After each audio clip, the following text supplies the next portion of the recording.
5 दिनों तक जांजगीर चांपा के राहुल साहू ने देश की सांसें रोक दी थी। 5 दिनों तक बोरवेल में फंसा रहा और आखिरी समय में उनका रेस्क्यू किया गया। वो रेस्क्यू करने वाले कोई और नहीं, एनडीआरएफ भिलाई यूनिट की टीम है। जो 22 जवान बोलना चाहिए, 22 जवान यहाँ से गए थे और पहले दिन से आखिरी समय तक मोर्चा संभाले रहे और देश के राहुल साहू को उन्होंने बचाया।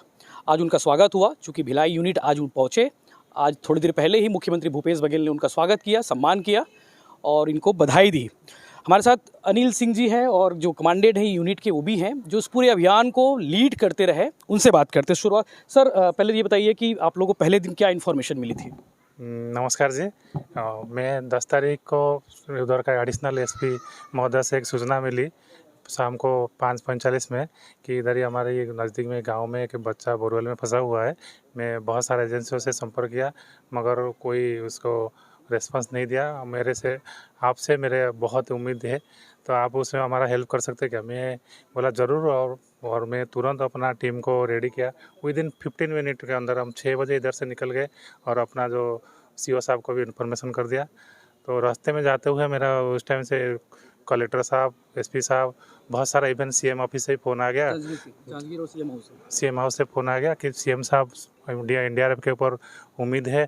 और वो डायरेक्टली बोले महावीर महांती आप ही लीडिंग करोगे, तो मैं उम्मीद करता हूँ आप उसको सफल बना पाओगे। तो मैं बहुत मैंने उसी से उत्साह आ गया। जो जैसे कि ऐसे ऑपरेशन हमारे टाइम में कभी नहीं आया। हम एनडीआरएफ में फ्लड रेस्क्यू ये सब में बहुत ज़्यादा किया है, मगर ये बोरवेल रेस्क्यू वाला पहली बार था। ये तो बड़ा चैलेंज का बात था। फिर भी हम इतना आत्मविश्वास जगा उनसे बात से सुन के कि हम बोले चलो रास्ते भर। फिर उनका लोकल जो प्रेजेंट है उनसे हम वीडियो कॉन्फ्रेंस में थोड़ा बात किए, लोकल का दिखाए कैसे कर सकते हैं, वो एरिया सिचुएशन क्या है। उससे हम रास्ते में जाते जाते गाड़ी में ही प्लानिंग बनाए थे, एक ब्लूप्रिंट बना रहे थे अपना टीम के साथ, जाते ही क्या रेस्पॉन्स करना और इधर से ही मार्गदर्शिता देते रहे, ताकि वो बच्चा को पहला जो सिचुएशन है, जैसे आज बता रहे थे जो सीएम ऑफिस में, पहला जो क्रूशियल टाइम था, तो मतलब बच्चा को कैसे लाइव को पहले बचाना है। तो हम इधर से बोलते गए कि ऐसे पहला दिखाइए सिचुएशन। उधर पब्लिक ज़्यादा इकट्ठा थे, तो जहाँ देखा रहा था वीडियो में, तो हमको क्या बोले कि पब्लिक को हटाइए, वो उसमें क्रशिंग नहीं है, हो सके कोलाप्स हो सके, कोई मलबा गिर सकते। तो फिर वो काम को प्रशासन तुरंत किया। उसके बाद उसमें क्या बोले कि ऑक्सीजन सप्लाई दीजिए, तो तुरंत वो प्रशासन हम पहुँचते पहुँचते मेडिकल टीम ने भी उसको ऑक्सीजन सप्लाई भी दे दिया था। हम जाके रात को 12 बजे के लगभग पहुँचे, देखा तो बोले कि वो ज़्यादा चिंतित है कि पानी बढ़ रहा है। फिर वो मेरा पहला पोस्टिंग एक देखा था जहाँ पे मेरा एक्सपीरियंस था कि माइनिंग में कैसे चारों तरफ बड़ा बोरवेल करके उसको पानी को सूखा जाता है, वो काम उसमें अप्लाई हो गया। तो हम जाके जैसे बोला, फिर ग्राम प्रधान जो उधर का लोकल एमएलए थे, गांव में तुरंत अनाउंसमेंट कीजिए कि सबको बोरवेल को चालू कीजिए, और वो टेक्निक्स चालू हो गया, काम कर गया। उसका पानी प्रवाह बढ़ा नहीं और पानी लेवल धीरे धीरे कमा। फिर हमारा ये लाइफ सपोर्टिंग टीम में अनिल और 2-4 टीम उनको इंस्टॉल किए गए। वो लोग कंटिन्यू उसमें सीसीटीवी में कैमरा जो लगा हुआ था उसमें मॉनिटरिंग किए, बच्चा को देखे, उनका घर वाला का मोरल, बच्चा का मोरल डाउन ना हो जाए। उसका मम्मी पापा को बुलाए, उसका छोटा भाई था बुलाए कि आप आवाज़ बोलो। फिर हम क्या करें, लोकल स्पीकर बुला के उधर लोकल से स्पीकर अंदर डाले, थोड़ा उसका साउंड उसके तक पहुंच सके। पता चला कि वो एक अब नॉर्मल बच्चा है, जिसके भी और ज़्यादा चैलेंज हमको बढ़ गया। और क्रशिंग नहीं है, थोड़ा भी हरकत से हमको कि कुछ हरकत कोलैप्स हो सकता है। तो वो हमको जितना वो ट्राई किया कि शायद बोरवेल से हम निकाल सके बच्चे को, पर वो अब नॉर्मल होना के चलते हमको जितना टेक्निक अप्लाई किया सब फेलियर होता था। फिर हम देखे समय बीता जा रहा है, नेक्स्ट प्लान कुछ करना था। तब तक हमारा ये टीम भी मुंडली से भी और 10 आदमी आगे थे और हमारा सीओ साहब लेके, तो हमको और थोड़ा भी मनोबल हुआ। फिर हम प्रशासन को बोले खुदाई कंटिन्यू जारी रखिए। हमको वही 60 फीट के नीचे कीचड़ था, थोड़ा सा उसमें बालू फालू जम के खोपचा सा बन गया था। बच्चा उसमें रखा हुआ बस बैठा हुआ था, पूरा बॉडी उसको खोपचा में था और हाथ मुंह बस इधर निकाल के दे रहा था। फिर हमारा ये जो टीम उसके खाना पानी सब पहुंचाते रहे, प्रोवाइड करते रहे, ताकि पहले लाइफ सपोर्ट बन जाए, आदमी ज़िंदगी उसका हौसला ना हारे। फिर हमारा खुदाई में जितने हम नज़दीक गए उतना देखा वो मेटल स्टोन, आप तो स्टोरी पूरा देख रहे होंगे, स्टोन आता रहा। लास्ट में वो पूरा रख पड़ गया, पूरा उसको दिक्कत, इतना समय बढ़ता रहा। चट्टानों की खुदाई कैसे की? मतलब आपने कैसे तोड़ा चट्टानों को? काफ़ी ज़्यादातर मैं क्या जितना जो जेसीबी वगैरह जो इंस्ट्रूमेंट में खुदाई किया, उसके बाद अंदर सुरंग जो मेन काम था वो एक मैंने बड़ा टास्क था, क्योंकि वो जो बोलते हैं लोकल में कौन सा डोला डोलामाइट स्टोन है।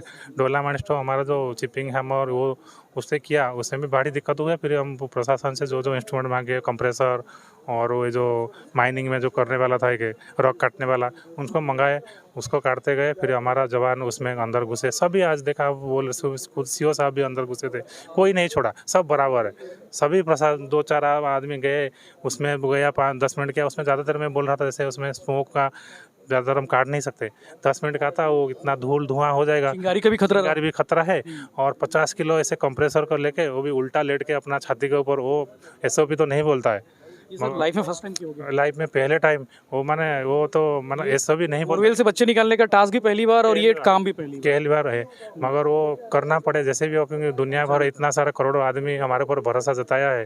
और दुनिया बोल रहा है मेरे को, दिन भर में पता नहीं कहाँ से इतना आदमी फ़ोन आ जाता है कि आप तो, वो तो बच्चा जो फंसा है, आप लोगों का टीम जो कर रहा है उसमें बहुत भगवान आपका भला करे, बहुत सारा दुआएं मिलता था। उससे हमारा मनोबल बढ़ा, हमारा कोई भी बल थका नहीं, कोई सोया नहीं, कुछ नहीं, पता नहीं कहाँ से ऐसे एनर्जी मिल जाता था। ये सब आप लोगों का दुआ है, भगवान का इतना कृपा है कि 1000 करोड़ आदमी दुआ मांग रहे थे, तभी का संभव हो पाया। वाकई भगवान हैं सर आप लोग। अनिल जी, आप वो शख्स हैं जो राहुल को उठाकर बाहर निकले थे। अंदर जाने से लेकर राहुल को उठाने तक क्या कुछ देखा था? सर मैं सबसे पहले इधर सिनेरियो देखा था, बहुत भयानक था। तो राहुल बहुत अंदर है, 60 फीट का अंदर था वो, और अगर डायरेक्ट में हम उठाने की कोशिश किया वो इम्पॉसिबल था। हम लोग कितना भी हम लोग यूज़ किया था इंस्ट्रूमेंट्स जो हमारा, वो सब फेल हो रहा था, क्योंकि हाँ वो सब फेल हो रहा था, क्योंकि वो एक मेंटली डिसऑर्डर लड़का था, वो समझ नहीं पाता था। फिर मैंने सोचा कि इसको पहले ज़िंदा रखना है, और ऑपरेशन और 2-3 दिन चल जाए हम कर लेंगे। हमारा बंदा साहब इतना स्टैमिना है कि हमारा रेस्क्यू टीम है, वो करते रहेगा काम। पहले उनको ज़िंदा रखना, हम ये सोचा कि उसको ज़िंदा रखने के लिए पहले उससे बातचीत करें, उसको खाना पीना पिलाए ताकि वो ज़िंदा रह जाए, उसके बाद हम कोशिश करें। तब हम लोग बोला आप एक साइड से आप लोग काम कंटिन्यू कर दीजिए, हम इधर से उसको मॉनिटरिंग करते रहेंगे, जो करना हम लोग करेंगे करके फर्स्ट डिसीजन लिया है। मैं उधर ही मोर्चा संभाला, ऊपर बैठ के मैं उसका आवाज़ दिया है।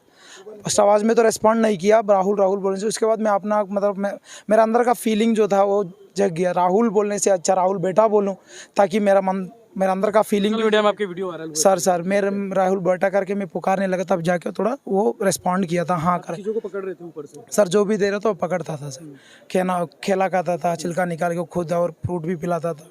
फिर यही है कि सर वो जैसे खाना खिलाया, ये फ्रूट पिलाया, उसके बाद बाकी टाइम पे तो उसको सोना भी है, और सोने के बाद भी फिर भी टाइम बचता है, उस समय उसको क्या करना। फिर मैंने सोचा इसके साथ गेम खेलूँ, फिर उसके साथ गेम खेलने के चक्कर में हमारा काम भी हो जाए, साथ साथ होना। फिर मैं बाल्टी बेचता था, राहुल को बोलता था पानी में डुबा के दे दो, वो पहले नहीं समझ पाता था। मैं उसका सामने मूवमेंट करके अंदर मैं खुद डुबाता था, उस पकड़ लिया, खुद डुबा लिया। फिर मैं बोला राहुल ऊपर दे दो, वो नहीं समझ पाया। मैंने उसको पुश करते ही बोला ऊपर दे दो, तो समझ गया ऊपर छोड़ना है। पहले बार में किया, उसके बाद वो कंटिन्यू अपना आप डुबा के पानी दे देता था सर, ऐसे हो गया।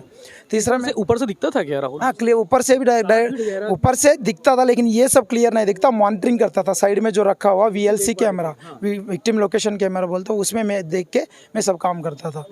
और यही है कि उसका बाद क्या है, हम लोग का NDRF का खासियत यही है कि हम लोग का रेस्क्यू भी सीखा था, और मेडिकल का भी थोड़ा बहुत, मेडिकल रेस्पॉन्डर भी हो, उसका भी काम सीखा था।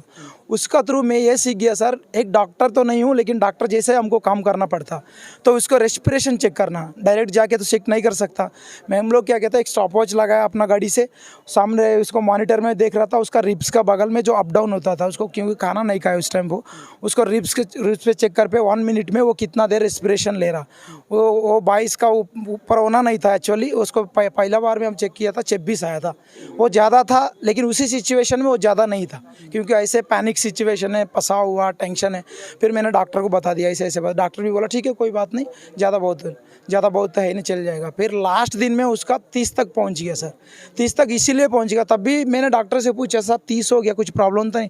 डॉक्टर बोला किस कारण से तू 30 तक पहुँच गया, आप कुछ बता सकते हो? मैंने बोला डॉक्टर साहब ये तो नॉर्मल तो नहीं होता 30 तक, मतलब उसका पहुंचना नहीं था, लेकिन उसका पास आ गया हमारा टीम, जो उधर वाइब्रेशन चल रहा, उसको थोड़ा डराव, मतलब ज़्यादा असर पड़ गया, डर गया, इसलिए 30 पहुंच गया। अभी कुछ प्रॉब्लम? डॉक्टर बोला तब तो चलेगा।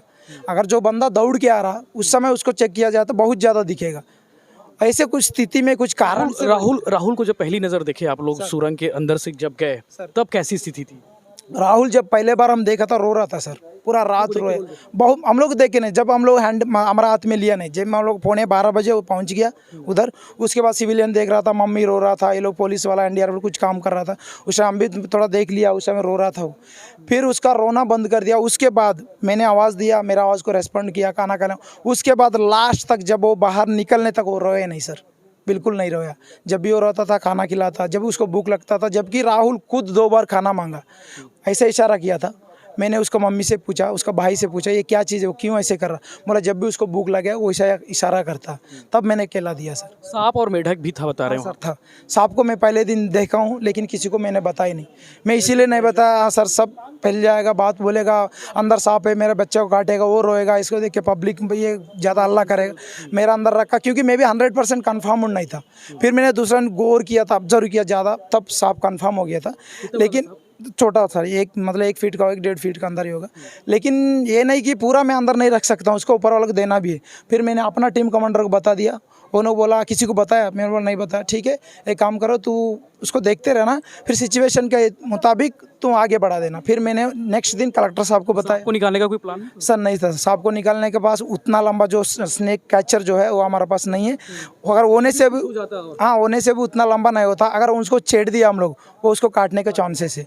इसलिए वो बच्चा अपना काम कर रहा था, सांप अपना। बच्चा जब भी केव में जाता था, सांप अपना साइड में रहता, उसको डिस्टर्ब नहीं करता था। और भी कीड़े मकोड़े थे? मेंढक है सर, मेंढक 2-3, एक बड़ा है, 2 छोटा है, एक सांप है, बस इतना ही। इस अभियान में प्रशासन का कितना सपोर्ट रहा, सरकार का सपोर्ट कितना रहा? प्रशासन को बहुत सपोर्ट मिला सर। हम जो मांगे तुरंत अरेंज करता था सर। जबकि यही है कि आधा रात को राहु को पिलाने के लिए हमारे पास जूस नहीं था। मैंने कलेक्टर साहब को बोला, सर हम लोग दोपहर जो इनको ग्लूकोज दिया था वो इग्नोर किया, वो ग्लूकोज मुंह पे लिया था ग्लूकोज, फिर ऐसे फेंक दिया ताकि उसको पसंद नहीं था, इसलिए फेंक दिया। फिर मैंने कलेक्टर साहब को बोला, सर हमको जूस चाहिए। कलेक्टर साहब बोला कहीं नहीं मिला, गांव में कहीं नहीं मिला। फिर कलेक्टर साहब अपना खुद घर में फ़ोन करके वो 4 वो फ्रूटी और 2 केला मंगाया सर। शुक्ला जी घर से मंगवाए? सर शुक्ला जी सर का घर से मंगाया। देश का सबसे बड़ा ऑपरेशन था, संसाधन की कोई कमी नहीं, मॉरल की कोई कमी नहीं। नहीं सर, कोई कमी नहीं, इसलिए हमारा आदमी कोई थका नहीं, सब अपना करते रहा सर। उतना बड़ा चट्टान को हमारा जो बंदा है, ये लोग इतना पीच दिया, मतलब आप समझ लीजिए। नॉर्मल जो करना अलग है, टारगेट रख के करना। टारगेट है हम लोग का, बच्चा का टाइम नहीं है, कभी भी कुछ भी हो सकता। हाँ कुछ भी हो सकता। नॉर्मल में क्या हम कभी भी करेंगे, इसको चट्टान तोड़ देंगे, ये कर देंगे, वो तो कर ही लेगा कोई भी।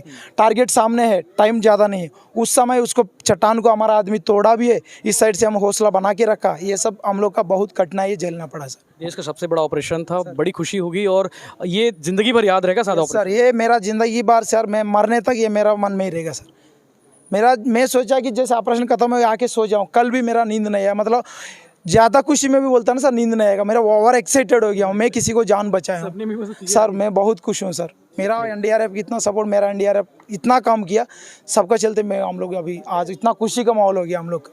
आप सबने देश को खुश कर दिया, धन्यवाद। मुख्यमंत्री भूपेश बघेल ने आज एनडीआरएफ टीम का सम्मान किया, स्वागत किया। उसके बाद भिलाई में जो वेलकम था, ग्रैंड वेलकम था, वो वशिष्ठ नारायण मिश्रा जो 5 बार के पार्षद, उन्होंने किया। वशिष्ठ जी, आज हमारी टीम ने देश का सबसे बड़ा ऑपरेशन हैंडल किया है। भिलाई की यूनिट ने एनडीआरएफ के रूप में रेस्क्यू किया राहुल साहू का। मुख्यमंत्री जी के यहाँ आज उनका स्वागत का कार्यक्रम था। स्वागत के कार्यक्रम के बाद उनको अपनी यूनिट में आना था, हमको उनका स्वागत करना था, इसलिए हम लोग आज यहाँ पहुंचकर उनके इस अभूतपूर्व काम को करने के लिए उनको सैल्यूट करते हुए उनका स्वागत किया। ये बड़ी बात है कि हमारी भिलाई ने देश के सबसे बड़े ऑपरेशन को हैंडल किया। उनके साथ और भी लोग थे, लेकिन हमारी भिलाई की टीम का बड़ा योगदान है। और चूंकि मिनी इंडिया है और इंडिया के सबसे बड़े ऑपरेशन को हैंडल किया है। अब भिलाई इस सब को करने को लेकर पहले से भिलाई के साथ हौसला है, भिलाई के साथ ख्याति है। और भिलाई से एनडीआरएफ की टीम ने जाके रेस्क्यू किया, तो भिलाई आज फिर से गौरवान्वित हुआ है। और भिलाई आज ऐसा महसूस कर रहा है कि उसने एक देश में एक ऐसे रेस्क्यू को किया है जो शायद इससे पहले कभी ना हुआ हो। ये एनडीआरएफ की टीम थी जो टीम देश का सबसे बड़ा ऑपरेशन हैंडल करी, और वो टीम आज भिलाई पहुंची। और हमारे लिए भी खुशी की बात है कि वो टीम हमारी भिलाई से है, और भिलाई मिनी इंडिया कहा जाता है। और मिनी इंडिया की जो टीम है, जो टीम उन्होंने देश को खुश कर दिया। धन्यवाद।